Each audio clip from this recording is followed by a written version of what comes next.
ओम शांति।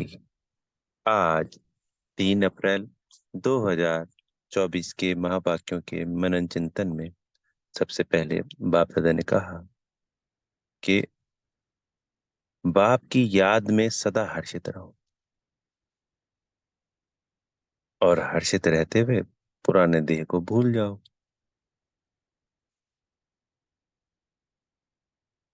इस योग बल से पूरे वायुमंडल को शुद्ध करने की सेवा करनी होती है। जब हम बाबा की याद में रहते हैं तो जो आत्मा भी बाबा की याद में रहेगी वो हमेशा ही स्वतः ही हर्षित रहेगी, हर्षोल्लास में रहेगी, खुशी में रहेगी, उमंग उत्साह में रहेगी। ये नेचुरल ही होगा क्योंकि स्वयं को आत्मा समझेगी और उस परमात्मा को याद करेगी। आत्मा अपनी स्थिति में जब रहती है, अपने को स्वयं को याद करती है, अपने पिता को याद करती है, तो नेचुरली सदा खुशी में रहती है। इससे वायुमंडल भी शुद्ध बनता है क्योंकि हमारे जो संकल्प होते हैं, वाइब्रेशंस होती हैं, उसी से ये वायुमंडल बनता है। जब हम देह भान में होते हैं तो जो संकल्प होते हैं वो देह भान वाले होते हैं। उन्हीं से 2500 वर्षों में ये वायुमंडल अशुद्ध बना था। अब जब आत्मिक स्थिति में स्थित होंगे, बाबा को याद करेंगे, तो वो पॉजिटिव वाइब्रेशन, हर्षोल्लास वाली, खुशी वाली, उमंग उत्साह वाली वाइब्रेशन से वायुमंडल भी परिवर्तित होता जाएगा। पहले सेंटर का या घर का, फिर आस पड़ोस का, फिर पूरे देश का, विश्व का। क्योंकि हर आत्मा की याद से याद जो परमात्मा के साथ जुड़ी हुई है और वायुमंडल परिवर्तित होता जा रहा है, तो एक दिन पूरे विश्व का हो जाएगा जब सर्व आत्माएं बाबा की याद में रहेंगी, बाबा को याद करेंगे। तो मुख्य बात है, स्वयं का तो परिवर्तन करते ही हैं, वायुमंडल भी परिवर्तन होता है। बाबा ने कहा कि स्कॉलरशिप लेने के लिए, अपने आप को राजा का तिलक देने के लिए कौन सा पुरुषार्थ करना है? तो सबसे मुख्य बात है, आपस में भाई भाई समझने का अभ्यास करना है। तो जब हम भाई भाई आत्मा देखते हैं तो ये बाबा ने कहा कि उसमें नाम रूप का भान निकल जाता है। फालतू बातों को ना तो सुनना है, सिर्फ वही सुनना है जो बाबा सुनाते हैं। तो जो पूरा इस पढ़ाई पे ध्यान देते हैं और व्यर्थ में नहीं जाते हैं, उन्हीं को स्कॉलरशिप मिलता है। सबसे मुख्य बात है स्वयं को आत्मा देखना और दूसरों को भी आत्मा समझ, आत्मा भाई का अभ्यास करना। अभी 2-3 दिन पहले, लगभग 4-5 दिन 7 दिन तक, या शायद थोड़े 8-10 दिन पहले, बाबा ने लगभग हर रोज मुरली में आत्मा आत्मा भाई के पाठ को पक्का कराया था। हमें दिन में अनेकों बार प्रयास करने चाहिए कि स्वयं को आत्मा देख, दूसरे आत्मा भाई से बातें कर रहे हैं। मुख्य याद की यात्रा में है ही आत्मा का रोल, आत्मा का पाठ, स्वयं को आत्मा समझ, उस परमात्मा को याद कर। आज की मुरली में भी सुदर्शन चक्र के लिए भी बाबा ने कहा है, मामेकम, इस महामंत्र को, मन मना भव को, कि एक सिर्फ मुझे ही याद करो। क्योंकि हम अनेकों को याद करते हैं, जबकि अब किसी को याद नहीं करना है। कर्म के साथ के लिए सबके साथ जुड़े रहना है, पर बुद्धि से याद एक सिर्फ और सिर्फ बाबा की रहे। जब तक हम इस याद में नहीं जाते हैं तब तक हम कर्मातीत अवस्था को प्राप्त नहीं होंगे। हमारे आत्मा की कट नहीं उतरेगी, हमारे विकर्म विनाश नहीं होंगे। ये सब करने के लिए स्वयं को आत्मा समझना है, दूसरों को भी आत्मा समझेंगे और बाबा को याद करेंगे तो कट उतरेगी, आत्मा हल्की होती जाएगी और बाबा के करीब जाएगी। बाबा ने कहा कि याद से याद जुड़ती है। जब हम आत्मा समझ बाबा को याद करते हैं तो बाबा हमको सकाश देते हैं, शक्तियां, गुण देते हैं। जो जितना याद करता है उतनी ही वो प्राप्तियां करता है। उतना ही वो उच्च पद प्राप्त करता है, उतना ही आत्मा स्वयं को हल्का महसूस करती है, और उसका चुंबकीय आकर्षण बाबा की तरफ हो जाता है। फिर वो सेवा कर रहा है।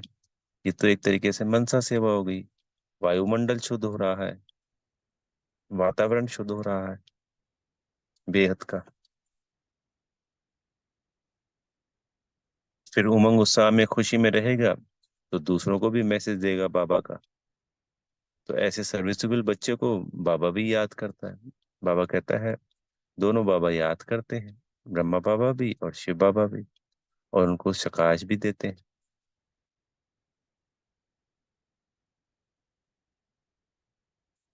क्योंकि इसी से, इस पुरुषोत्तम संगम युग पे, जब हमारी कट उतर जाती है, अंत समय में हम कर्मातीत अवस्था को प्राप्त होते हैं। जो जैसे सतयुग में आत्मा को ये भान होता है कि अब मेरा समय पूरा हो गया है, अब मुझे ये शरीर छोड़कर जाना है और दूसरा शरीर लेना है। ऐसे ही मक्खन में से बाल के माफिक आत्मा अपने इस शरीर को छोड़ेगी, कहेगी कि ये खाल पुरानी हो गई है, मुझे नई खाल सतयुग में, नया शरीर अमरलोक में लेना है।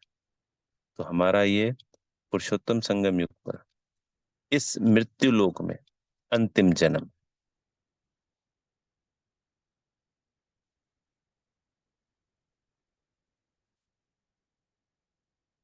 वही आत्माएं कर्मातीत अवस्था को प्राप्त करेंगी, जो आत्मा का पाठ पक्का कर प्यारे बाबा को याद करेंगी।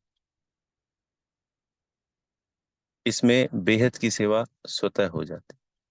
स्वयं परिवर्तन से विश्व परिवर्तन, स्वयं कल्याण से विश्व कल्याण हो जाता है।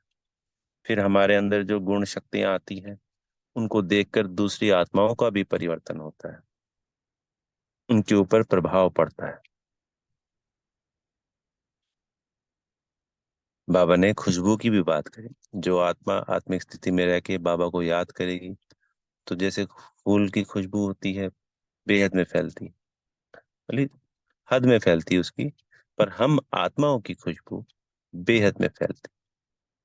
21 जन्मों के लिए जो हमें अमर लोक का ये जो वर्षा मिलता है, और हम लक्ष्मी नारायण बनते हैं, उससे उच्च पद प्राप्त करते हैं। इसका एक ही मूल मंत्र है, मन मना भव मामेकम याद कर। अपने को आत्मा समझ, उस परमात्मा को मनी मन सदा, एक सिर्फ परमात्मा को ही याद करना। एक वंडरफुल और बात है, जब हम अपने आप को आत्मा समझते हैं तो सिर्फ बाबा ही याद आएगा। जब हम देह समझते हैं तो हमको सगे संबंधी यार दोस्त ये सब जैसे पहले याद आते थे ना, तो ये डिस्टर्ब करते रहेंगे। पर जैसे ही आत्मा का अभ्यास पक्का करेंगे, तो फिर ये याद आना स्वतः ही कम हो जाएगी, बाबा की याद बढ़ती जाएगी। क्योंकि बाबा भी याद करेंगे, सर्च लाइट देंगे, तो कनेक्शन किससे जुड़ेगा? परमात्मा के साथ जुड़ेगा। इसलिए अधिक से अधिक, कितने ही सेकंडों का, उसको बढ़ाते बढ़ाते मिनटों फिर घंटों पे जाना है। आत्मा का अभ्यास को पक्का करना ही करना है। फिर बाबा ने वरदान में भी यही बात कही कि स्वयं परिवर्तन से विश्व परिवर्तन के कार्य में दिल पसंद सफलता प्राप्त करने वाले सिद्धि स्वरूप भव। तो स्वयं के परिवर्तन से विश्व परिवर्तन की सेवा में लगे हुए हैं। चाहे भारत की परिवर्तन कहें, चाहे विश्व परिवर्तन कहें, क्योंकि सतयुग में तो पूरा विश्व ही भारत हो जाना है। बाबा कह रहे हैं कि हम सब उमंग उत्साह में रहते हैं, कि ये निश्चय भी है कि मुझ आत्मा के स्वयं के परिवर्तन से ही ये विश्व का परिवर्तन होना है। अगर कोई भी आत्मा स्वयं का परिवर्तन नहीं करती है, तो वो विश्व परिवर्तन के कार्य में हिस्सेदार नहीं बन रही है। जो जितना अपनी जिम्मेवारी निभाएगा, बाबा की श्रीमत को फॉलो करेगा, स्वयं का परिवर्तन करेगा बाबा की श्रीमत के अनुसार, वो उतना ही अपनी स- स्वेच्छा से अपने सुकर्म बाबा की श्रीमत पे जो कर रहा है, जितना अपना परिवर्तन कर रहा है, उतना ही हिस्सेदारी उसकी बन रही है विश्व परिवर्तन की। स्वयं का परिवर्तन नहीं किया तो उसने हिस्सेदारी नहीं हुई विश्व परिवर्तन में। ये कार्य है ही ऐसा जिसमें जितना स्वयं का परिवर्तन करते हैं उतना ही उस आत्मा की भागीदारी विश्व परिवर्तन में बनती है।